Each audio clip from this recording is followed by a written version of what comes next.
नमस्कार फरीदाबाद, मैं सौरभ भारद्वाज और हम लोग पहुंचे हैं NIT 86 में। विधायक नीरज शर्मा हमारे साथ हैं और बात फिर वही कि 28 करोड़ में से फिलहाल क्या क्या मिल गया है और क्या क्या के लिए अभी संघर्ष जारी है।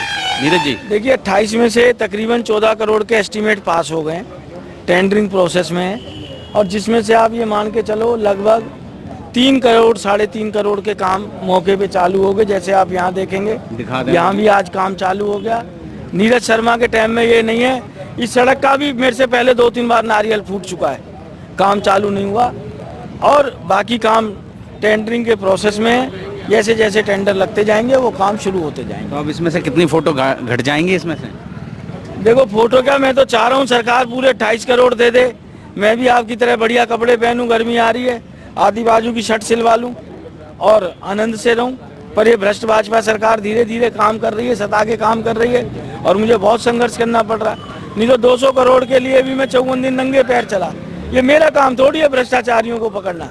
जब मैंने कागज दे दिए सरकार को, सरकार का काम था 2 दिन में पकड़े और पैसे की वसूली कराए। सरकार अपना काम कर ही नहीं रही। बाटा कंपनी का भ्रष्टाचार फिलहाल जग जाहिर हो गया है नीरज जी, और बड़ा घोटाला है ये भी। मैं इसको लेकर मुख्यमंत्री को, इंडस्ट्री मिनिस्टर को, अधिकारियों को पत्र लिख रहा हूँ और सरकार से कह रहा हूँ कोई पॉलिसी बनाए। हालांकि पॉलिसी है, जब अलॉटमेंट इनको प्लॉट हुए हैं उसमें बड़ा स्पष्ट लिखा है कि आप यहाँ इंडस्ट्री लगाएंगे और इंडस्ट्री आप लगाने के बाद इसको बेचना चाहें या ट्रांसफर करना चाहें या सब डिवीजन करना चाहें, वो आप सरकार की मर्जी से करेंगे और उन प्लॉटों में सब डिवीजन अलाउड भी नहीं है। नंबर 2 में जो हमारे शहर के लीडर, जिनको हमने लीडर के लिए चुना, वो डीलरी करने लग गए और वो अब देखना वहाँ पर भी इसी तरीके से कलोन छोटे छोटे प्लॉट काट के बेचेंगे।